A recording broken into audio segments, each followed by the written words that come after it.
Century America was one that experienced rapid change in almost all spheres of life. The train and the steamboat were both invented, allowing the different parts of the nation to be welded more tightly together. In the same way, Samuel Morse's telegraph did the same thing in communications. In politics, Jacksonian democracy unleashed a radical and atomistic individualism, wherein, in the words of Duncan Faraday, quote, each individual was solely responsible for forging his or her own identity, unquote. The sphere of religion also went through this tumultuous time, especially in New England. Since the Revolution, Unitarian Christianity won ground from the older Calvinistic tradition of Congregationalism. But soon after, Unitarianism faced its own challenges in the form of the Transcendentalists. Arising from a dissatisfaction with the Unitarians and based on a new understanding of the world and Christianity, the Transcendentalists created a revolution of sorts in New England. While a literary, religious, philosophical movement, albeit one that was not united, making it resemble a hydra, to use Philip Gurra's imagery, the Transcendentalists also began working for social reform, such as women's rights and abolition. A move which came from their new ideas which had caused them to break away from the Unitarians. The first step in understanding the Transcendentalists and their work is understanding from what they broke away, which is Unitarianism.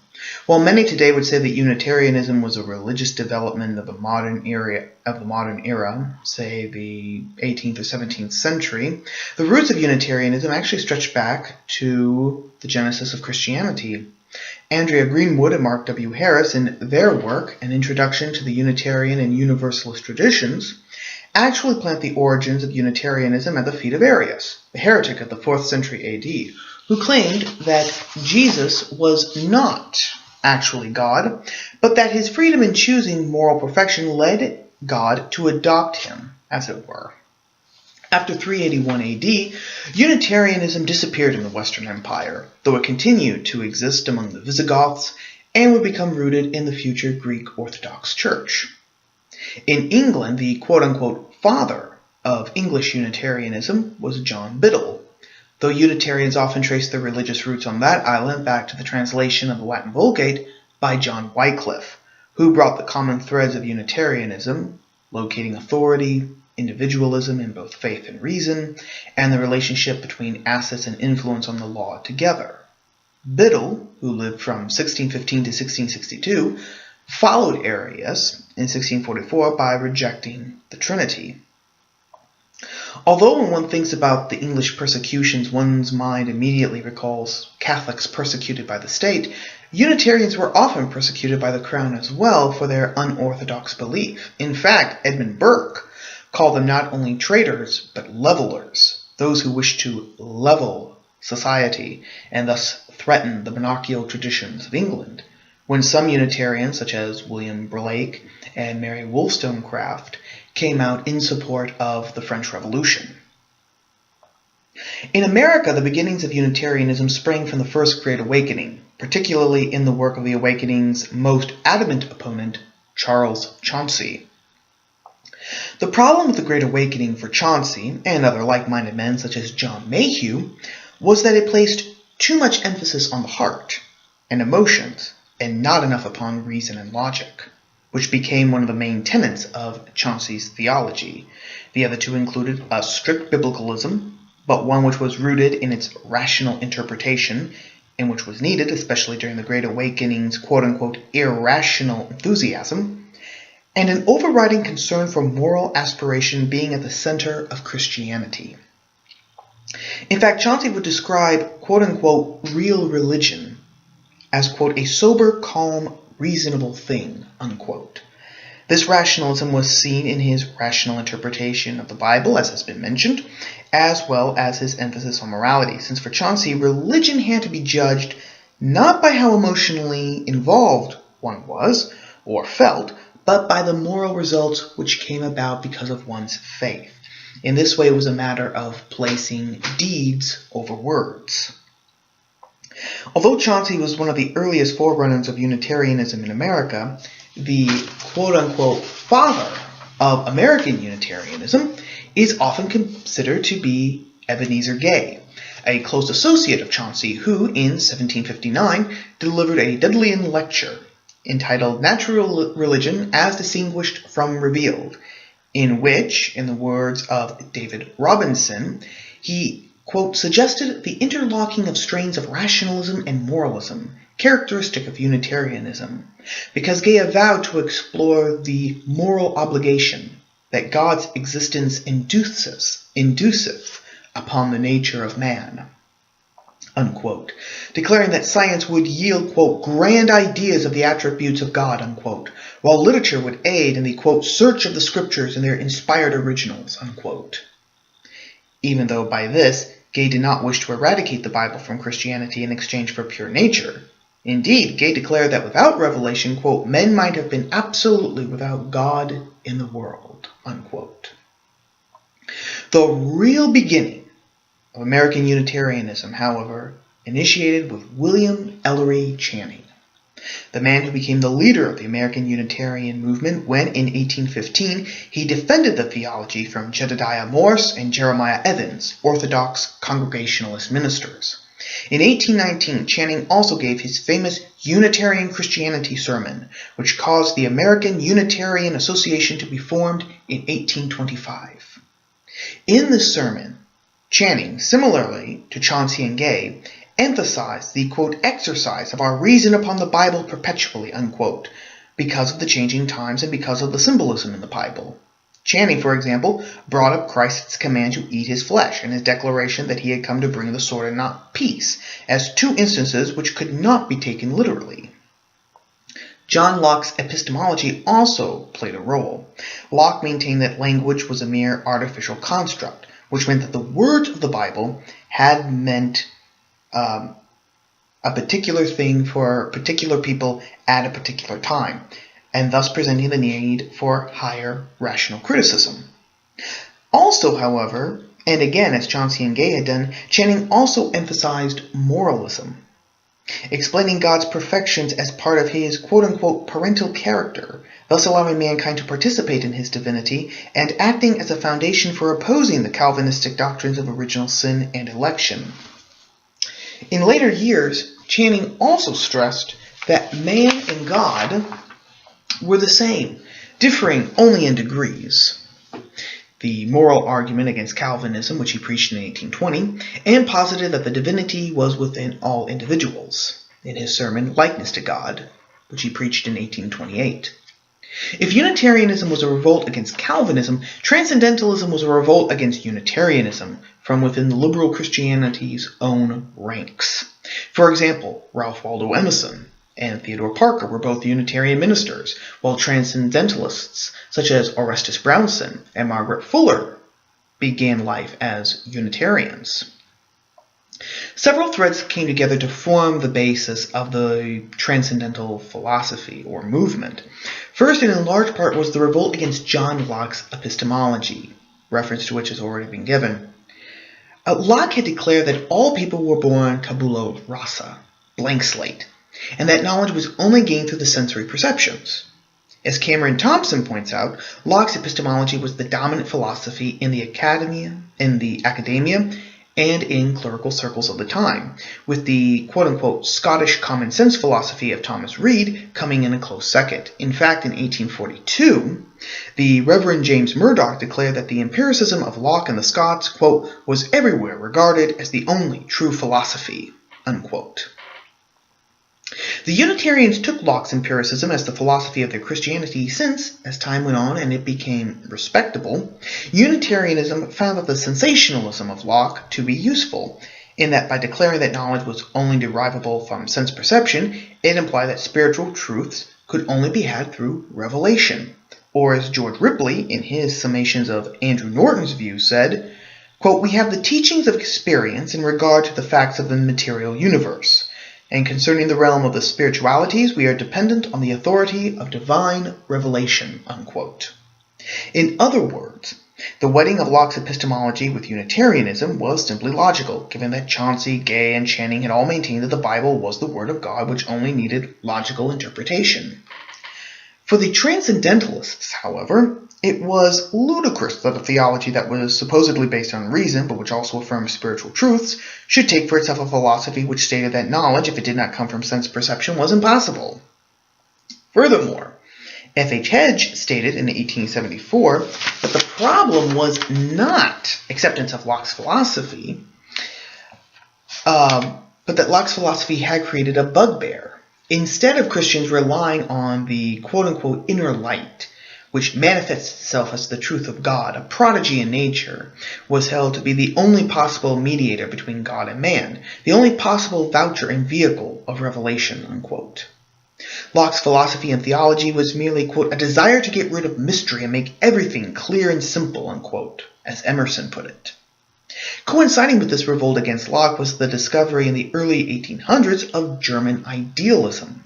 Philip Gura says that men tired of Unitarians' emphasis on rationality found the German idealism of Kant and Madame de Stael liberating and exhilarating.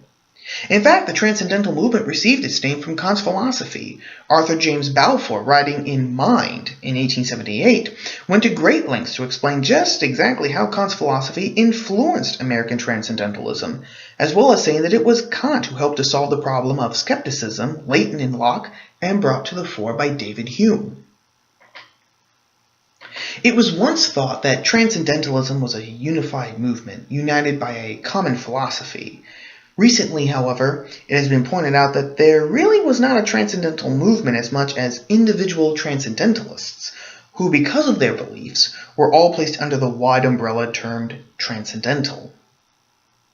One of the prime tenets which united these men and women was their belief in the long-awaited self-creating individual. They even, according to R.W.B. Lewis, created their own national mythology, based on, quote, an individual emancipated from history, ancestry, family, and race, self-reliant and self-propelling, unquote. This is indeed what Emerson taught in his Transcendentalism. One of the principal pillars of his philosophy was self-reliance, almost a radical self-reliance. In his essay entitled Self-Reliance, Emerson stated that, quote, whoso would be a man must be a nonconformist. He who would gather immortal palms must not be hindered by the name of goodness, but must explore it if it be goodness.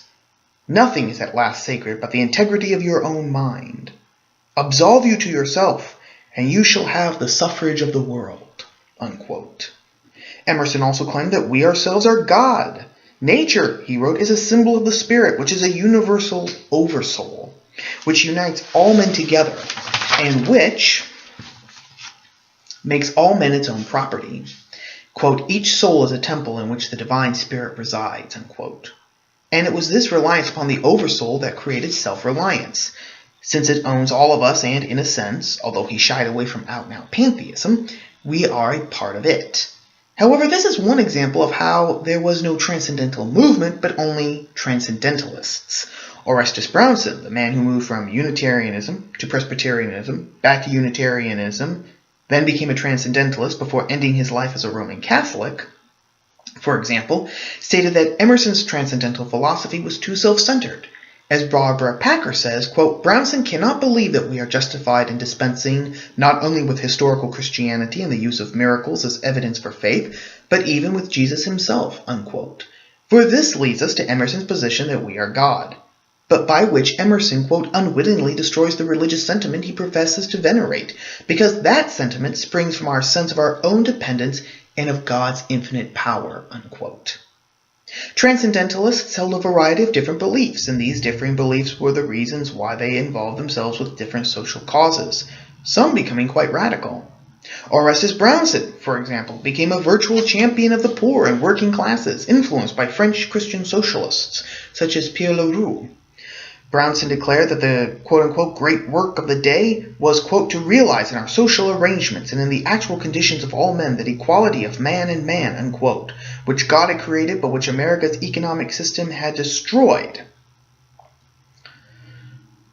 Christians, Brownson declared, had to, quote, resuscitate the Christianity of Christ, unquote, since the quote-unquote Christianity of the church had failed in reforming society according to God's will. But even here, perhaps helping his original position, Brownson held a very high respect for the individual, in a vein similar to Emerson. declaring in September 1837 to the Democratic Massachusetts Convention that, quote-unquote, the people were not the highest authority in the land, since if this was the case, then every man is a slave to the majority will. Democracy, in fact, is not designed to protect the sovereignty of the people, but is instead established to restore individuals to their natural rights.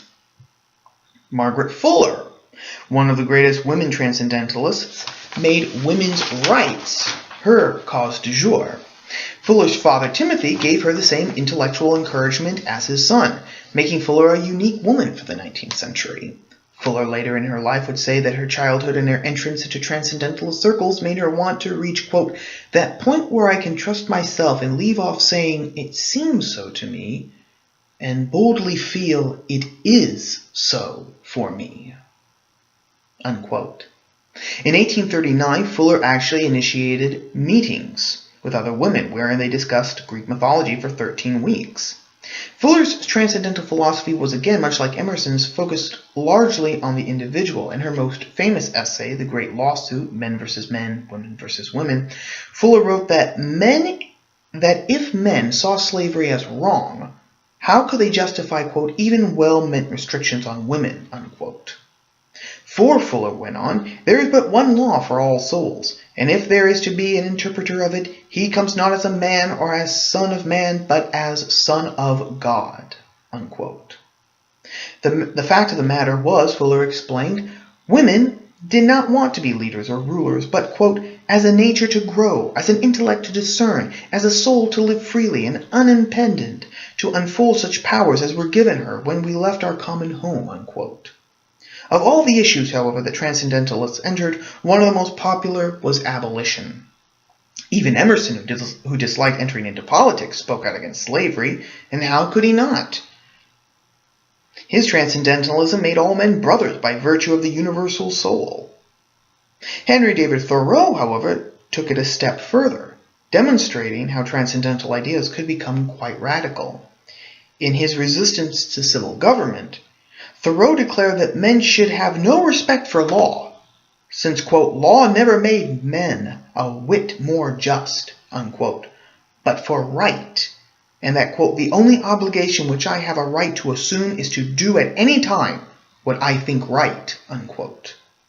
It was men's failure to do this that made men not men at all, but mere cogs in the machine of the state. To break this evil cycle, Thoreau declared that men had the duty to right wrongs, no matter how large or how unpleasant the process was. In fact, because of his views regarding the Mexican War, a war he believed unjust, Thoreau refused to pay the Massachusetts poll tax, the money from which was used to help pay for the expenses of the war, thereby causing him to be arrested. But, Thoreau asked, what was disobedience to the government? Government was, quote, but a tradition, unquote, that lost more of its integrity as time and abuses went on. Thoreau was so convinced of his belief in civil disobedience that he actually praised John Brown's raid on Harper's Ferry, saying that, quote, no man in America has ever stood up so persistently and effectively for the dignity of human nature, unquote. The Transcendentalists' rupture with Unitarianism, brought about by their wish to reintroduce emotion to religion, acted as the catalyst for their social reform efforts. It was their emphasis on emotion that allowed Emerson and others to focus on the individual to the degree that they did, and it was this focus on the individual which led to their work in social reform. And it was actually this focus on the individual, taken to different degrees among them, that actually formed a unifying bond among them, even though they had quite different ideas of what Transcendentalism was, which in effect brought about different emphasis in social reforms. The belief in the individual as sacred was a running thread throughout all of their philosophies. And while there was no transcendental movement as such, the Transcendentalists themselves were, even when not successful, a powerful force, and one that needs to be understood to understand 19th century America.